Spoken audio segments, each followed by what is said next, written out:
Hello, my dear student. My name is Birpal Kaur. Today I am going to explain chapter 5th of class 12th NCERT book exercise 5.1 का question number 14 है।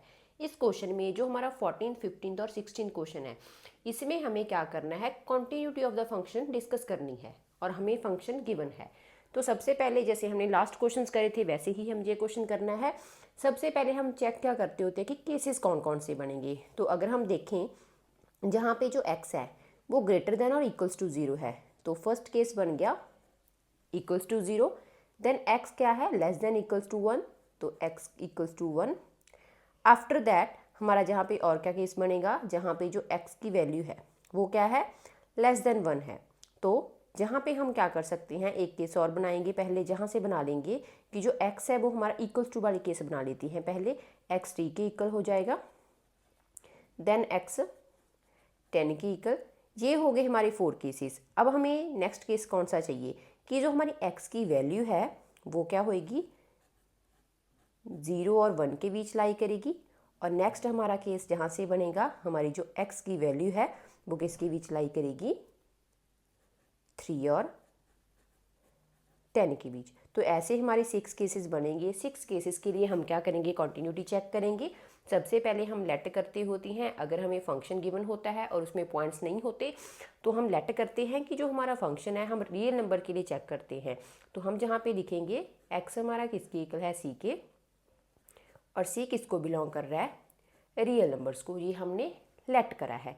फिर हम first case लेते हैं। First case कौन सा लेंगे, x c के इक्वल है तो x 0 के इक्वल होएगा। x अगर 0 के इक्वल है तो c भी 0 के इक्वल होएगा। तो फर्स्ट केस हम चूज करेंगे c इक्वल्स टू 0 वाला। आफ्टर दैट हम फंक्शन चेक करते हैं, कौन सा फंक्शन आएगा, f ऑफ x। तो x की वैल्यू 0 कौन से फंक्शन पे होती है, फंक्शन डिसाइड करेंगे। तो x की वैल्यू इक्वल्स टू 0 3 वाले फंक्शन पे होती है। तो f ऑफ x किसके इक्वल आ जाएगा, 3 के। c के लिए फंक्शन चेक कर रहे हैं तो f ऑफ c, वेरिएबल कोई है नहीं तो f ऑफ c की वैल्यू आ गई 3। अब हम चेक करेंगे लिमिट। तो हम जहाँ पे लिखेंगे limit x approaches to c function of x, और फंक्शन हमें पता है क्या है, 3 है।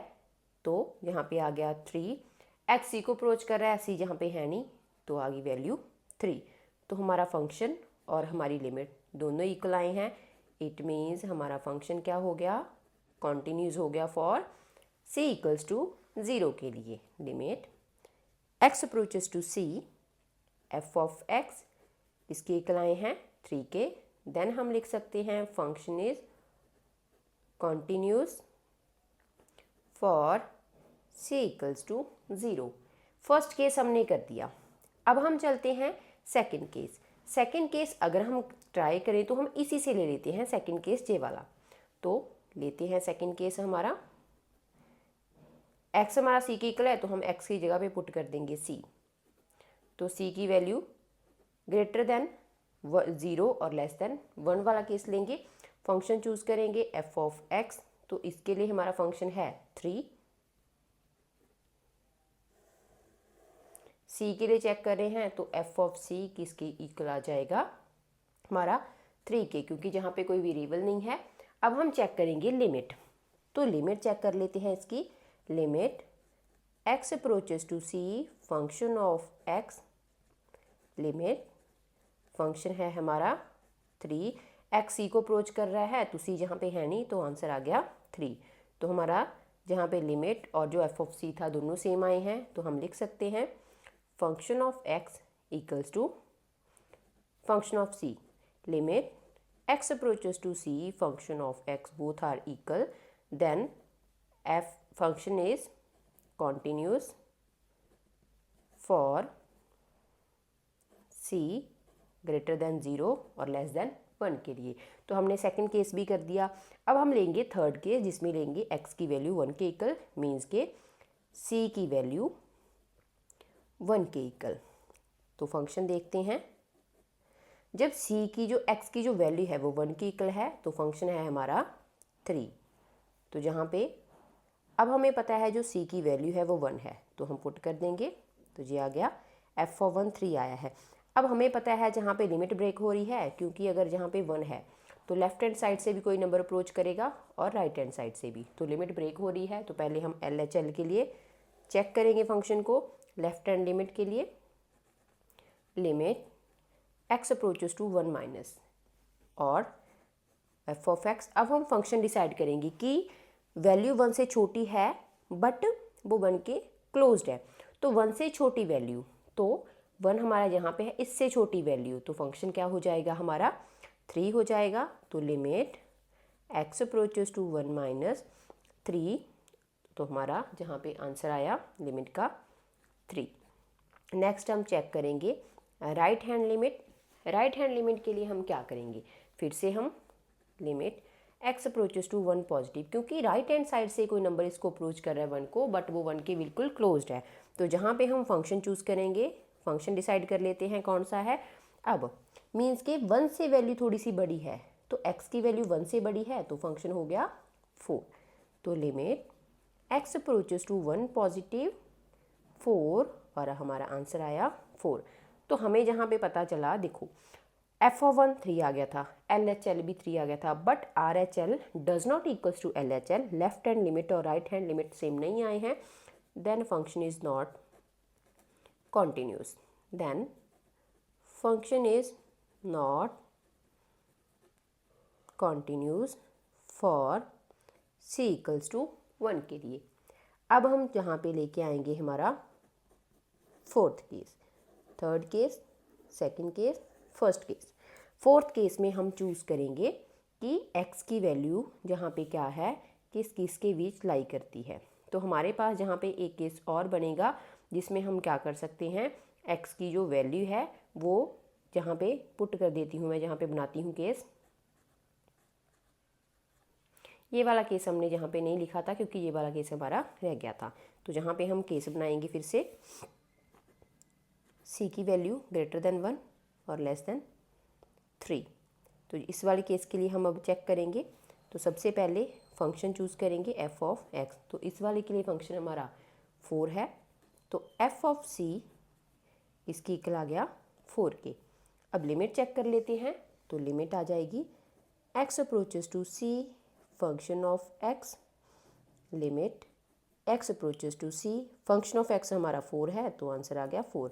तो फंक्शन ऑफ c और ये दोनों इक्वल आए हैं, तो जहाँ पे लिख देते हैं function is continuous for c greater then 1 और लेस देन 3 के लिए। तो जहाँ पे हमने 4 केसेस करे हैं, बाकी के जो रेस्ट ऑफ द 2 केसेस हैं वो हम नेक्स्ट पेज के ऊपर सॉल्व करते हैं। क्वेश्चन नंबर 14 के 4 पार्ट्स मैंने लास्ट पेज के ऊपर सॉल्व कर दिए हैं। तो कौन कौन से सॉल्व करे हैं, ये वाला पार्ट सॉल्व हो गया था और ये वाला पार्ट भी हमारा सॉल्व हो गया था, और नेक्स्ट हमारा ये वाला पार्ट सॉल्व हो गया था और ये पार्ट हमारे सॉल्व हो गए थे। अब हमारे 3 पार्ट्स बचे हैं। मैंने आपको पहले उसमें ये बताया था कि हमारे वहाँ पे क्या हैं 6 पार्ट्स हैं, बट जहाँ पे एक पार्ट हमारे से छूट गया था वो इसके 7 पार्ट्स बनेंगे। जो 3 पार्ट्स बचे हैं हम उसको जहाँ पे 3 केसेस को जहाँ पे हम सॉल्व कर लेते हैं। सबसे पहले 5th केस हम कौन सा लेंगे, हमें पता है x c के इक्वल है, तो c इक्वल्स टू 3 के लिए हम वो वाला केस लेंगे। तो जहाँ पे हम फंक्शन डिसाइड कर लेते हैं पहले, अगर c 3 के इक्वल है मीन्स के x 3 के इक्वल है, तो x 3 के इक्वल है, तो ये वाला केस आ गया। वेरिएबल के लिए चेक कर लेते हैं, वेरिएबल है नहीं, तो f ऑफ c की वैल्यू आ गई 5। अब हम क्या करेंगे, हमें पता है c अगर x की वैल्यू अगर 3 है तो लिमिट ब्रेक होगी लेफ्ट हैंड और राइट हैंड लिमिट।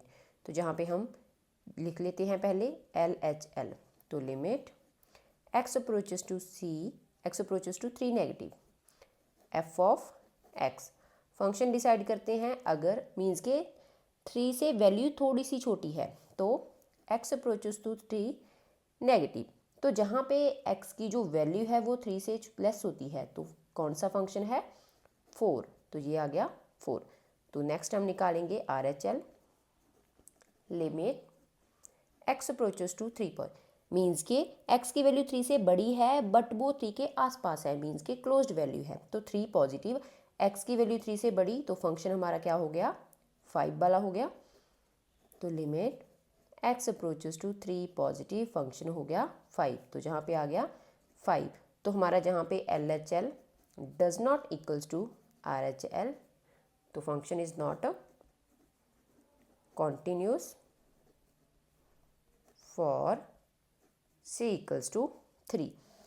ये हमारा हो गया फिफ्थ केस। अब लिखते हैं सिक्स्थ केस। हम चूज़ करेंगे ये वाला, c की वैल्यू ग्रेटर देन 3 और लेस देन 10। फंक्शन चूज़ करेंगे तो इसके लिए हमें सीधा फंक्शन पता है, क्या हो जाएगा 5। तो f ऑफ c वो भी हमारा 5 हो गया।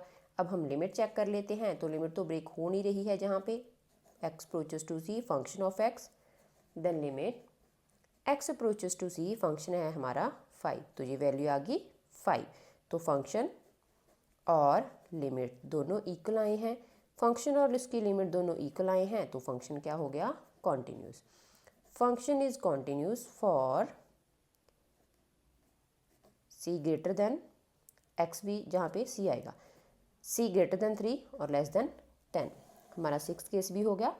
अब रह गया हमारा सेवन्थ केस, वो लेंगे हम c इक्वल्स टू 10 के लिए। c इक्वल्स टू 10 के लिए केस चूज़ करेंगे फंक्शन ऑफ x। तो x 10 के इक्वल है, तो फंक्शन हमारा क्या हो जाएगा जहाँ पे 5। नेक्स्ट हम f ऑफ c लिखेंगे, वेरिएबल है नहीं, तो f ऑफ c की वैल्यू आ गई 5। देन हम लिमिट चेक करेंगे, x approaches to c function of x, limit x approaches to c function of x हमारा कितना है 5, तो ये भी आ गया 5। तो फंक्शन ऑफ c और लिमिट दोनों हमारे सेम आए हैं, तो it means function equals to 5 भी लिख लेते हैं। Function is continuous for c equals to 10। यही हमें इस क्वेश्चन में फाइंड करना था, हमें कॉन्टिन्यूटी डिस्कस करनी थी। हमारे 7 केसेस बने थे, 7 केसेस में हमने चेक कर लिया किस में हमारा कॉन्टिन्यूस आएगा किस में नहीं आएगा। यही हमें इस क्वेश्चन में फाइंड करना था।